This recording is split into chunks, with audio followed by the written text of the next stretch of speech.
Hello, everyone. Welcome back to SALT Talks. My name is John Darcy. I'm the managing director of SALT, which is a global thought leadership forum at the intersection of finance, technology, and public policy. SALT Talks are a series of digital interviews we've been doing during the work from home period in lieu of our global conference series, the SALT Conference. And really, our goal with these digital interviews is to provide a window into the minds of subject matter experts and to provide a platform for what we think are big world-changing ideas. And we're very excited today to welcome Jim Sciutto to SALT Talks. Jim is CNN's chief national security correspondent and the anchor of CNN Newsroom. After more than 2 decades as a foreign correspondent stationed in Asia, Europe, and the Middle East, he returned to Washington to cover the Defense Department, the State Department, and the intelligence agencies for CNN. His work has earned him many awards, including multiple Emmy Awards, the George Polk Award, the Edward R. Murrow Award, and the Merriman Smith Memorial Award for Excellence in Presidential Coverage. Jim is a graduate of Yale University and a Fulbright Fellow.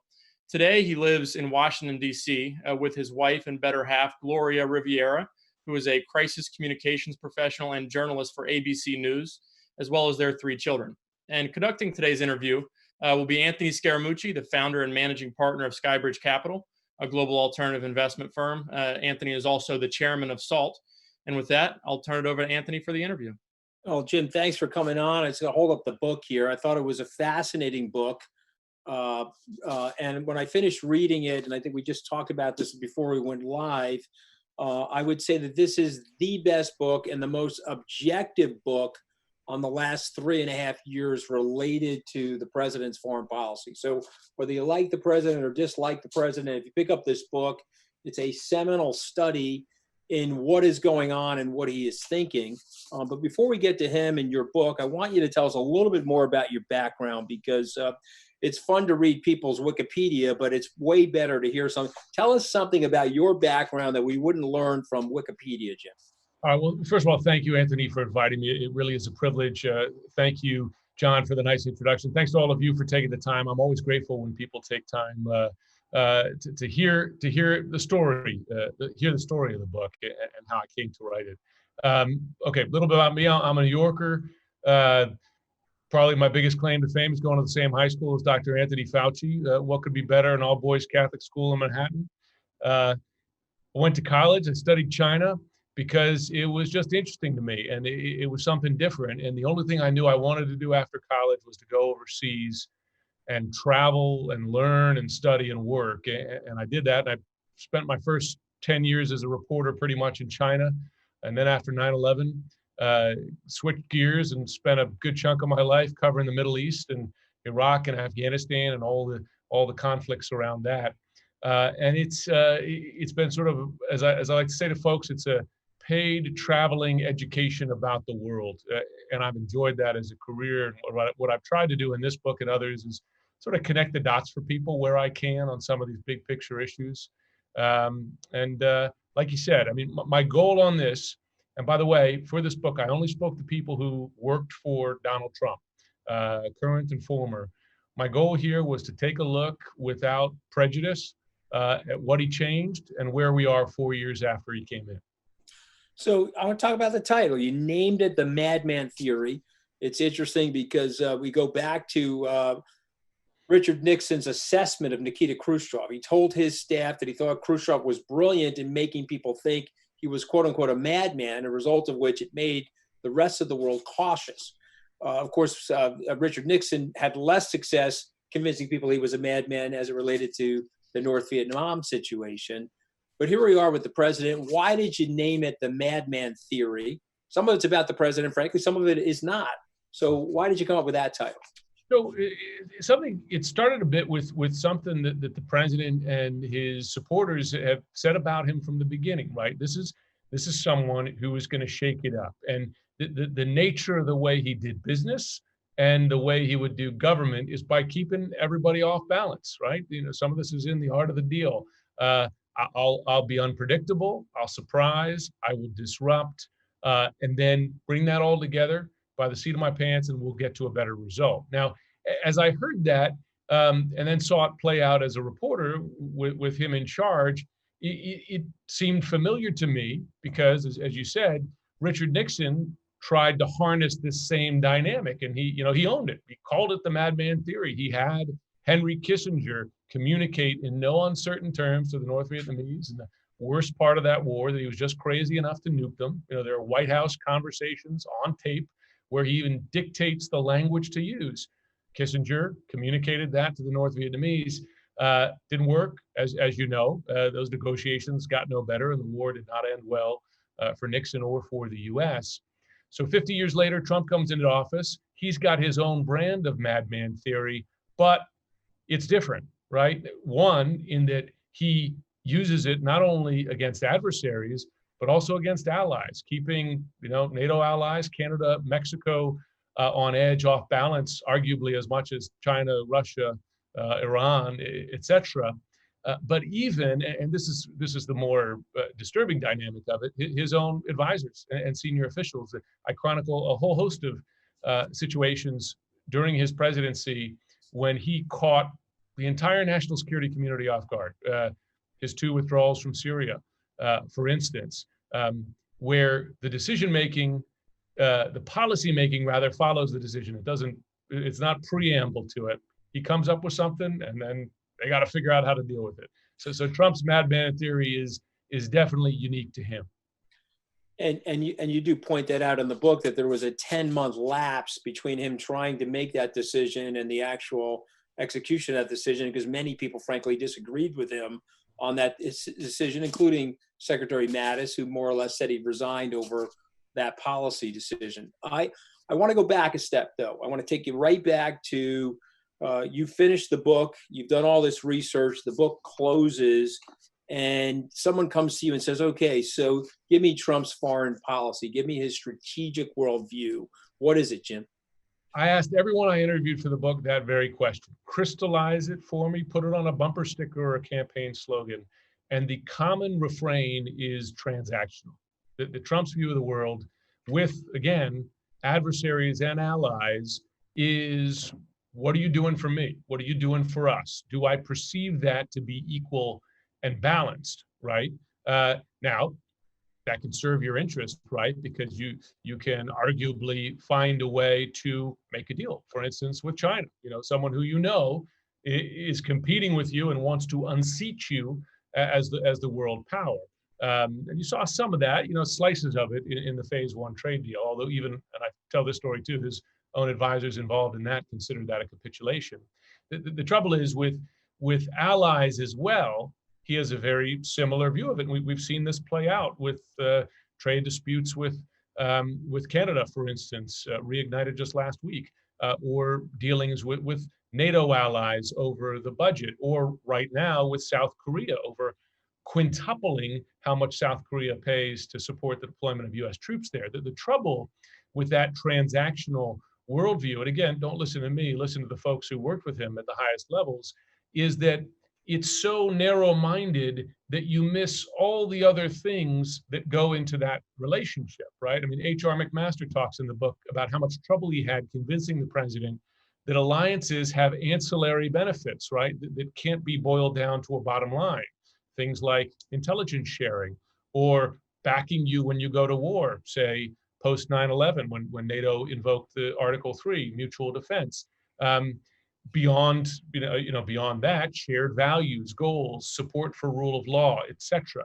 So transactional, but a very narrow view. And by the way, sort of an end of any sort of American exceptionalism, right? That Trump has a very what's the word?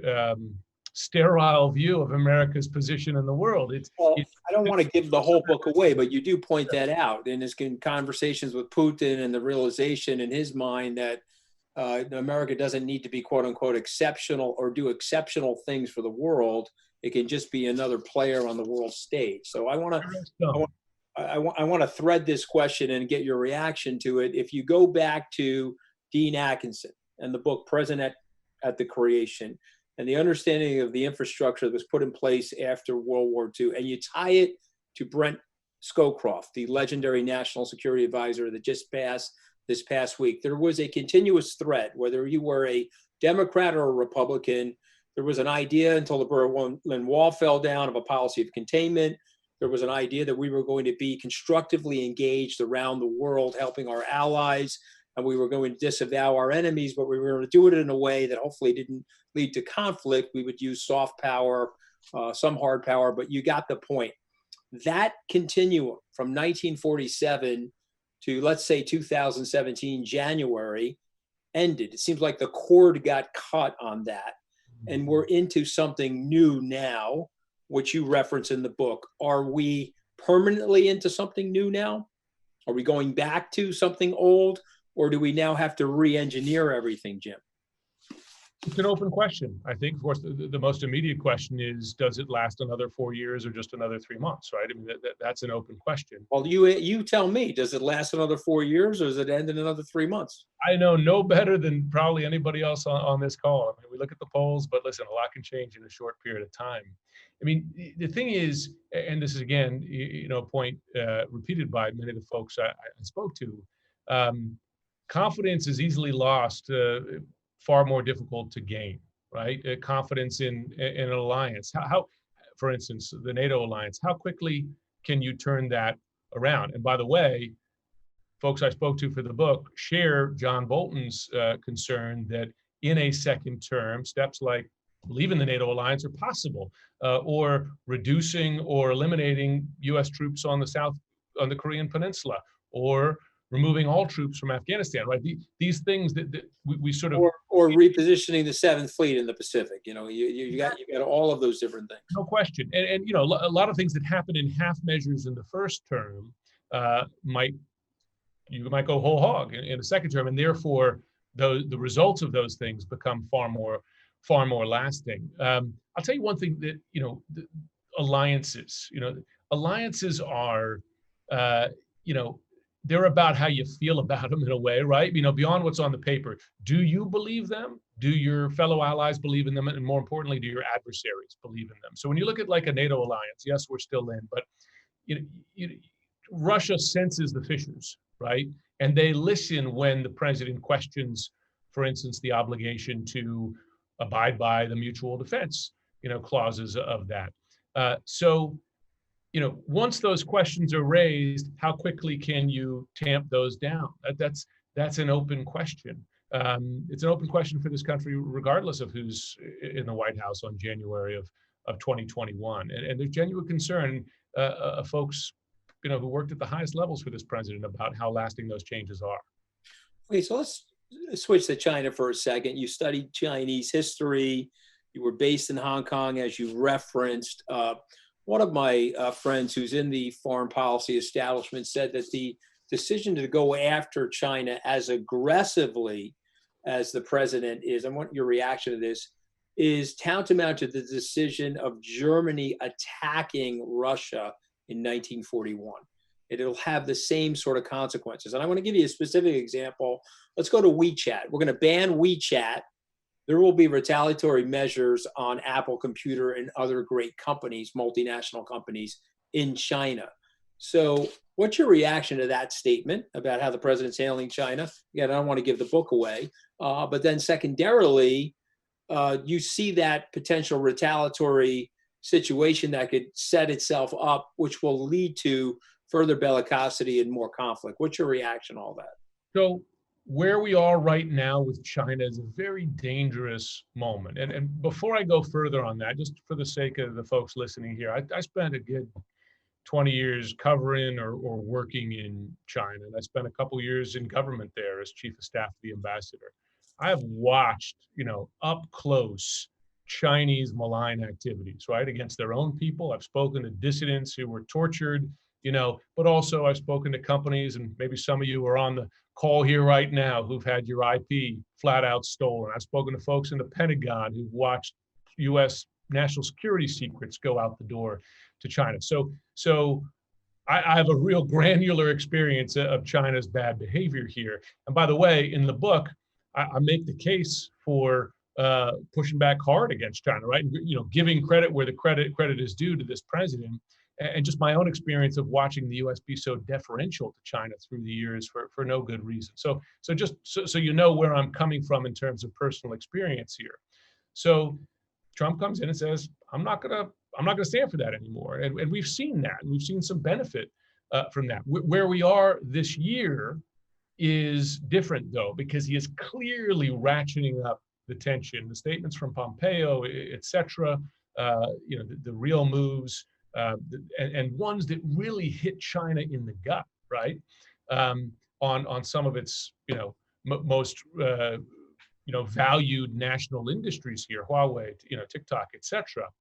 And Trump officials, Trump himself, Peter Navarro too, he talks about in the book, they speak openly about wanting to damage China here. They want to move the supply chain out of China. So people in Beijing are like, you want to screw our economy, right? I mean, they take that seriously. So the question then becomes, and this is something with all of Trump's national security priorities, is okay, you got every right to push back against them. And I can understand each of these moves you're doing now individually. Tell me how it ties together. What is the end game here? Where does this take us? Is there a negotiation point you're trying to come towards? Is there a phase 2 trade deal that solves some of these issues? Is this a case where there is a quid pro quo, where there's a transactional point where you can reach some sort of agreement? Because Steve Bannon speaks very openly in this book about the possibility of war with China within 5 years. Is that an eventuality that the president is prepared for? Does he have an off-ramp before there? Those questions aren't answered. So that's the concern about where we are. You do point out in the book, if it's okay, I don't want to give up the book. I think the book is amazing. That's why I keep holding it up. I think it should be a bestseller, Jim. God bless you for writing it. But, it'd be very tough to have a land war with China. It would be very tough to have a naval war with China. We've also overextended ourselves over the last 20 years in other wars. And so this sort of nonsense, I consider my only contribution to American history is knocking Steve Bannon out of the White House alongside of me. I think that probably saved more people's lives than people fully understand, but we can go into that at another point. But that nonsense and that ideological nonsense that can flip the switch and end up into a violent war, how likely do you think that is, Jim? I asked everybody for this book, and I constantly am asking my contacts in the Pentagon. I'll tell you one thing I watch very closely is Taiwan, right? And I think, as the U.S. has sailed ships more frequently through the straits there and advertised that, right, in a way we haven't done in the past, and as China takes steps, like if you've seen just in the last few days, flying warplanes over Taiwan, the nature of how these things escalate, it follows a pattern here. It's like the guns of August, like Barbara Tuchman referenced about the beginning of the First World War. What do you think of the national security law that was just implemented in Hong Kong? Oh, how does that tie into Taiwan? It is sad. I lived in Hong Kong for 5 years. I still got a lot of friends there, and that was a special place, right on the on the side of China. They're ending Hong Kong. Hong Kong as we know it is over. Hong Kong is effectively now part of China, for all, with all the bad reasons you can imagine. I think from the U.S. perspective, it is a measure of U.S. policy, right, that if getting tough on China was going to deter them from doing things you don't want them to do, it didn't work there, right? China said, you know what, we're going to do it. All the threats you have, you can sanction us, whatever, we're taking it over. That's a loss, right? They could have done it to any president or any administration, but it's a loss for the world, it's a loss for Hong Kong, and it's a loss for the U.S. And it does show something that folks have been writing about for some time, and that's in the public commentary too, that, listen, there are two players in this game here, right? It's not just Trump. Xi Jinping is no slouch, and he has a very, cocky, ambitious view of the world and view of the U.S., and actually a somewhat dismissive one, because it's interesting. China talks about the U.S. in increasingly dismissive terms. They see us in an accelerating decline in terms of our economy, our political system, and even in their public commentary, they move up their aspirational date for taking over the U.S. from 2049, 100 years after the founding. They start to talk about in the 2030s. They're ambitious, and Xi is an aggressive SOB. Yeah. And they've got population, and they've got obviously 5, 10, 15, 20-year plans. You're mentioning 2049. I would recommend to people on this call to go look at that plan, because it's a very detailed plan for the 100th anniversary of China. And the United States and our political leadership has no plan. And so this is something people should really consider. Let's switch to your day job. Which you write in the book, in your acknowledgement section of the book, is your dream job, which is being an American journalist and having your television show. But you have an American president that says things like the fake news media. And he does say that the press is the enemy of the people, which, you know, as his former communications director, I had to write an op-ed denouncing that sort of rhetoric, someone who believes, obviously, in the First Amendment and our Constitution. So what do you say to that? Has your job become more challenging, or the ratings are certainly up because the guy's obviously an attention grabber? So you like where we are right now? Is it good for you, bad for you? Well, let's talk about the country first. I don't think it's good for our country, right? I think that, listen, Donald Trump's not the first president to attack the press. It's happened before, but he's done it in a different and far more aggressive and insidious way. And remember, you know, Trump is often very transparent. And when he did that interview with Leslie Stahl, I'm sure you remember, right after the election, December 2016, and said, "I do this so that if you write critical stuff about me, folks won't believe you," right? I mean, that's essentially the plan here, right? It's just that we've seen it writ large as someone has been in commander in chief. You know, forget about, you know, we all get attacked every day. You get attacked. I'm sure people on this phone, you know, you get attacked. Social media empowers people to say what they want, often behind the veil of, you know, any sort of distance, etc. I don't care about that. I do care about there being a generally accepted view of reality, because that's necessary for the functioning of democracy. And in the midst of a pandemic, where you would think at least science would trump politics, right? At least the wisdom of taking a step like wearing a mask would trump politics. At least, you know, accepting the number of deaths as real and not, well, maybe exaggerated by the left to damage my presidency, you know. But no, even that's politicized. And, you know, I'll ask my friends who are in business who will defend the president on moves like this, and I'll say, how could you make good business decisions without hard data? You know, acceptable. Could you do that? I say, well, no. And I say, well, this is what, you know, the president's basically asking us to do, because he's attacking facts that are inconvenient to him, and that's the most damaging thing for me personally. My approach is just keep doing my job as best I can, and try to follow, you know, professional standards. Talk to both sides. I mean, that's what I try to do on this book. It's the best you can do, but for the country, I'm genuinely worried. Well, I'm going to turn it over to John Darcy in a second, because we've got a ton of questions, and we got great audience attendance on this, which is fantastic, Jim. But one of the people that you interviewed, I can't give up his name, but I now just gave up the gender, so that's put me in a little bit of a box. But one of the people you interviewed is a huge fan of yours. Wanted me to ask you the following question and see what your take would be. The president, this is his observation, likes going against his staff, meaning someone offers him an idea and it's an informed idea, and in order to prove them wrong, they'll counterintuitively do the exact opposite as a way to make them lose face. Did you see that? What's your opinion of that? Is that true? Based on your analysis and in this book. Based on firsthand accounts, multiple, that's a consistent thing, that the president has an almost reflexive desire to play the other side, right? Say, well, you say that, but what about this? Just speak out who it was then, right? Because that's the word he's always using, the word reflexive. Well, we'll talk about who it is after the call's over. But I will add, the difference is, so it's one thing, and Susan Gordon, who I spoke to in the book, you know, who briefed the president repeatedly as the second highest ranking U.S. intelligence official before she was forced out by the president, said she'll never question a president's ability or right to question her analysis or opinion, right, or advice.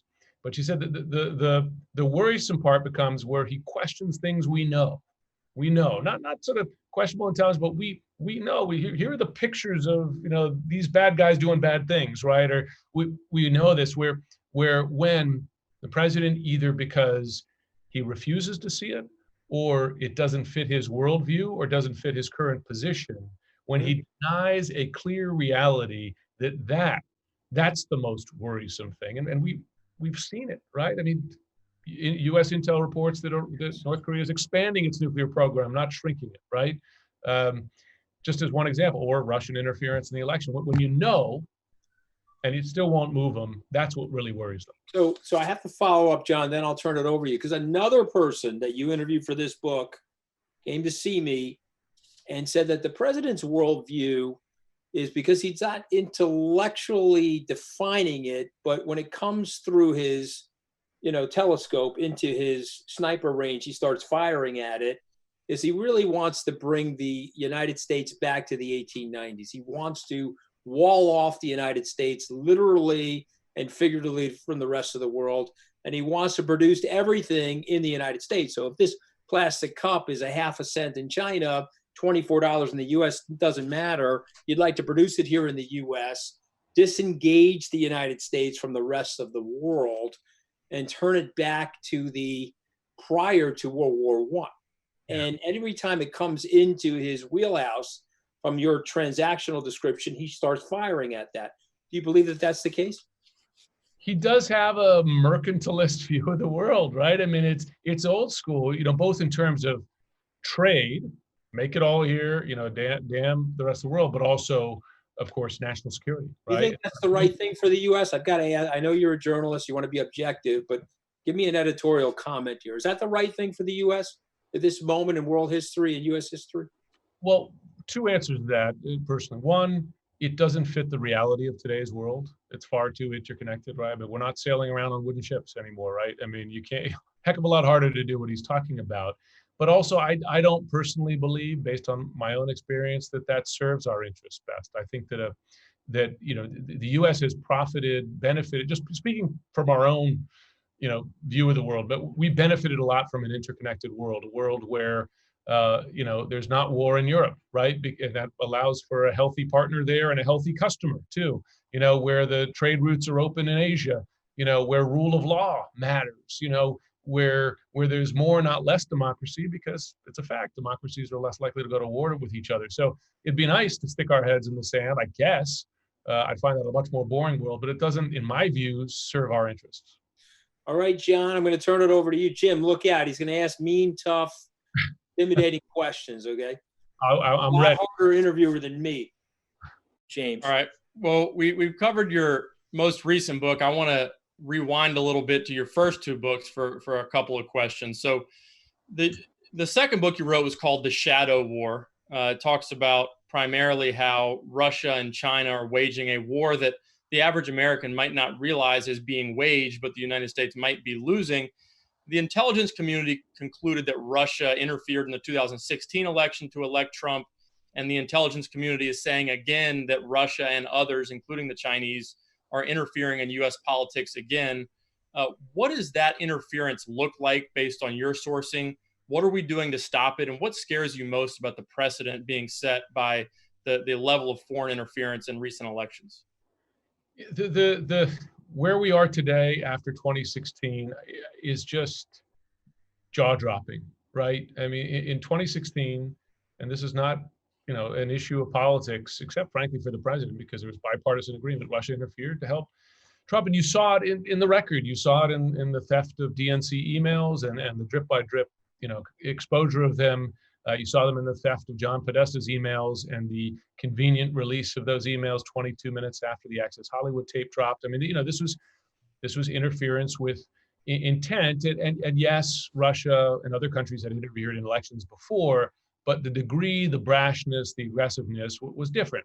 So here we are 4 years later, and it's happening again, right? I mean, you have a Russian-backed politician in Ukraine feeding information to Republicans on Joe Biden. I mean, it's so obvious, and it's happening in the public. It's not even happening in secretly.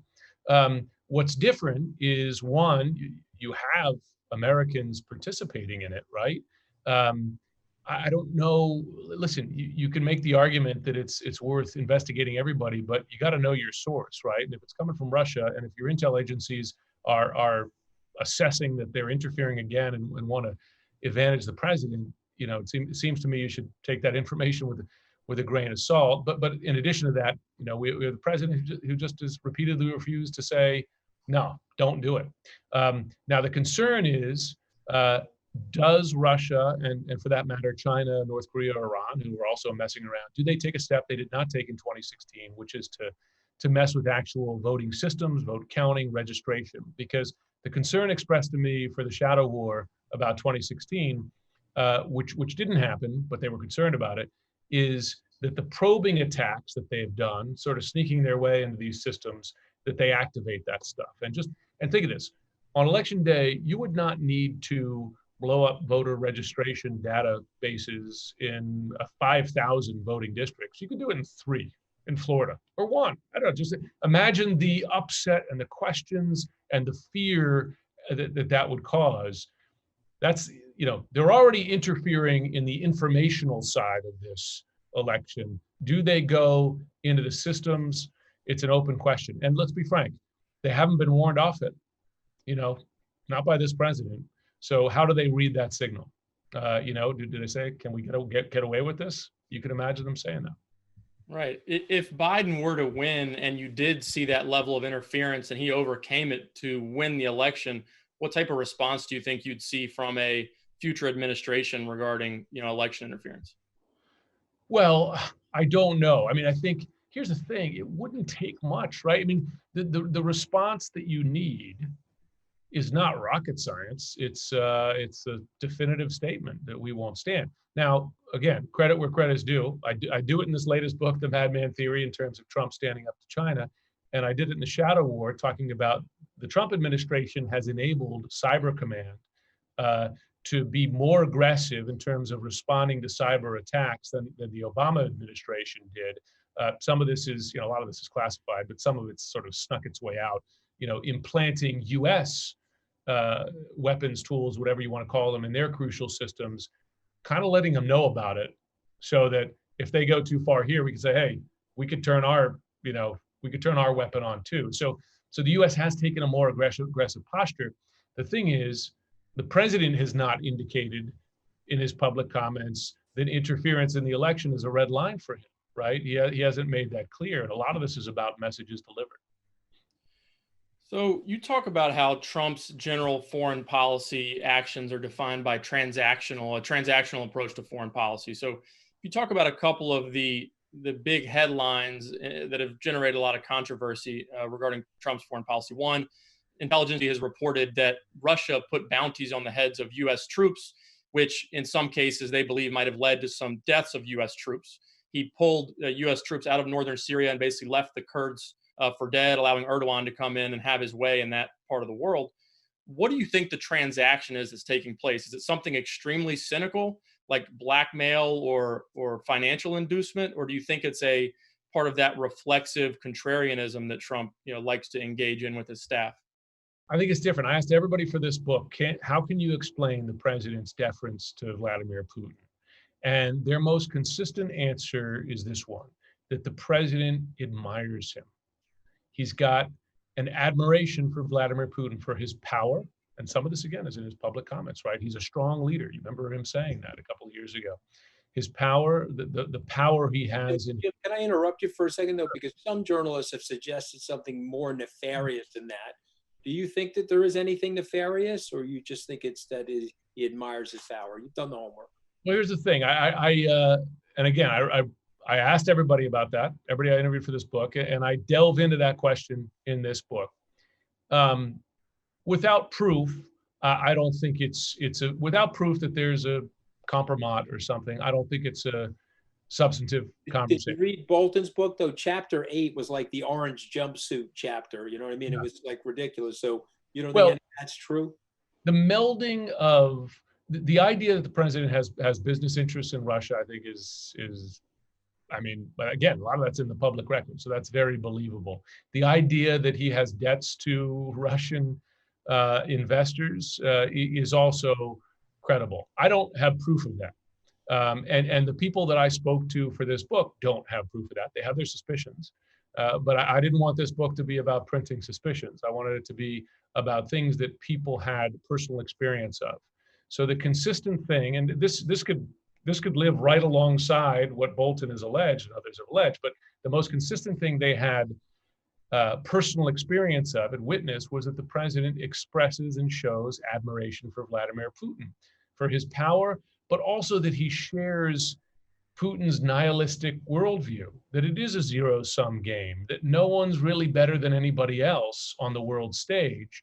And you saw that, go back to the Bill O'Reilly interview, right, 2017, Putin's a killer. Well, are we all, anybody else? Any of us really that good? But even more recently, after the bounties story and when the president was reminded that, well, it's not just the bounties, Russia armed the Taliban to kill US soldiers in 2018. And the president's answer is, well, we armed the Taliban in the 80s. It's all the same, and that, why does that matter? First of all, do any of us here, is that our view of our country, right? It's not my view of my country, certainly not what I want it to be. But in addition to that, what Intel officials who I interviewed for this book told me is that Putin knows that Trump admires him and he seeks to take advantage of that. In fact, they say that some of Trump's worldview is influenced by Vladimir Putin. For instance, that a number one source of the president's hostility to Western European leaders, our allies, is Putin. That they have an affinity on that. It's like, yeah, that Merkel, what a pain in the ass, right? And that has consequences. We just pulled troops out of Germany. So one Intel official I spoke to used this term, that Putin is Trump's honey trap, right? That's a remarkable thing to hear from someone who served him at the highest levels. And the Intel agencies, again, I write about this a lot about this in the book, feared that Putin was in effect carrying out an influence operation on the president, right? To influence and shape his views and therefore shape the policy.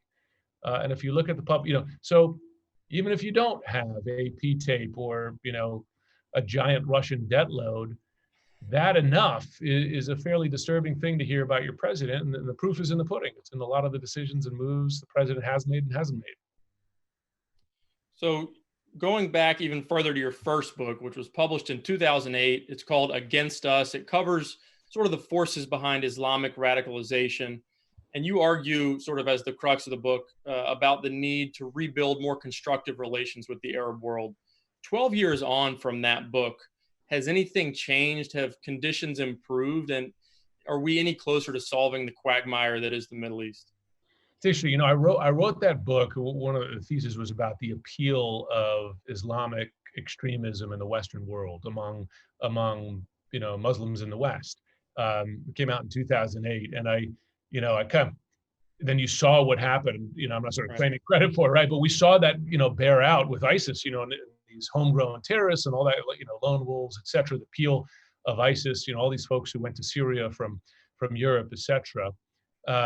So the question was, how to address it is, I think the security response to this kind of terrorism has certainly advanced, right? I mean, and again, in this book as well, I give credit to Trump for accelerating the dissolution, not the dissolution, but the defeat of ISIS in Syria. They're still around, accelerated after the Obama administration. So from a security perspective, probably better off, although things haven't gone away. In terms of the relationships, no, not really, and in fact, I mean, where U.S. policy is going regarding Israel, the Middle East, some of those relationships, it's taking it in a different direction. So I want to ask you one last question. We ask this question of every guest who sort of covers national security as a national security expert. What types of threats, and maybe ones that the everyday Americans aren't as aware of, what type of threats and future methods of warfare are the ones that really keep you up at night and make you worry about where the world is headed? Well, cyber and space, right? Cyberspace and space. The degree, I think people are generally aware that cyber is a problem. And if you work for any company in this country, you've been attacked, right? Probably getting attacked right now. You might have faced a ransomware issue. All of us on this call, I've been hit. It's interesting. The four biggest cyber thefts in the last like 5 years. I've been hit by all four of them. One, because I work for the government, OPM. They got all of me and everything you want to know about me and my family. They got that. Anthem, Blue Cross Blue Shield. So they got all my health information for my family. Marriott Hotels, so they know where I've traveled and all that kind of stuff. And what's the other? Oh yeah, Equifax. So they know all my financial position. I'm like, and all of that, lots of that goes back to China. So like, they must have a really thick file on me. You got nothing to worry about now. Everything's out there. You're like an open book. I'm just going to throw it all out there. There's that. But, so that's like on the business side, but as it relates to how, all the stuff, the lights, they could turn the lights off in Washington, D.C., right, based on penetration of critical infrastructure systems. Our very election systems, even more worrisomely under attack, are political discourse. So that's the cyber side. And, connect the dots on that. And it's a real threat to everything we rely on. The space part, I think, is one that folks didn't know a lot about. They're getting to know more about, with the Space Force and even some, movies and TV shows and so on. But, there are weapons in space. And every couple of months, I'll read about Russia or China launching another space weapon. You'll see it. Just keep your eyes open for it. It's up there. There are lasers in space. There are kamikaze satellites. China wrote about it in the Shadow War, has a satellite that Moonraker style can steal other satellites out of orbit. And we depend on that technology, both for our security, but also for business communications, et cetera. I think that's the front of this war that folks haven't really gotten their heads around yet. Just one follow-up on the space piece. How do you regulate, space warfare, and how do you counter threats in space in a supranational type of way to prevent, just all-out mayhem from breaking out in terms of the space race and space weapons? We need it. We don't have it. We don't have a SALT treaty for cyber, right? And we don't have it for space. Rules of the road. Red lines. What are the whole host, all the things that we established for nuclear weapons and help keep the peace, right? We don't have that for cyber or for space yet. I mean, you have some communication, probably more at the state level, about what each side considers a red line attack in the cyber sphere, but you need treaties if you want to avoid the prospect, or not avoid, minimize the prospect of war. But if you talk to folks in Space Command, and they're like, it's in my book, and you'll hear it elsewhere. I mean, they're saying, like Star Wars is not far away. I mean, the nature of the way human beings are with war is that war moves to the next available front, and we're already there, and we're gonna, it's gonna be more threatening over time, not less. All right. Well, Anthony, you have a final word? I got one last question, and then Yep. I'll let you go, Jim. We try to keep these things tight. Madman Theory, loving the book. Book was awesome. Are we safer as a result of Donald Trump's Madman Theory, or less safe, Jim? In most spheres, less safe. The final chapter of the book is before and after. And I do it very academically. Here's where we were with North Korea. They had X number of nuclear weapons. This advanced the ballistic missile program. They have more now. Iran is closer, not further from a nuclear weapon, right? Russia is more, not less aggressive in the world sphere. Now, we've stood up to China, but the fact is China hasn't backed off in any of the places we've challenged them. Actually, they've gotten more aggressive. Now, will that change over time? But the sad fact is we're less safe.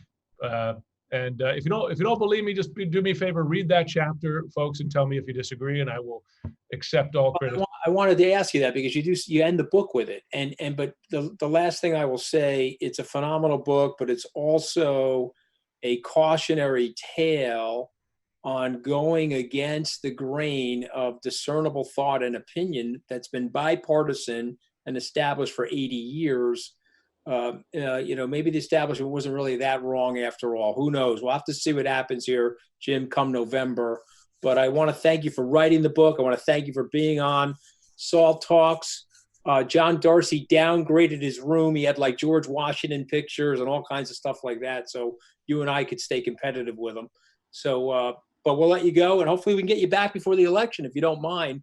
We'd love to have you come back before the election, talk a little about where you see things prior to election day. Anytime.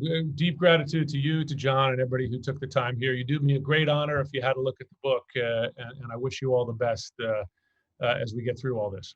It was a great read. Thank you, Jim, for writing it. See you soon.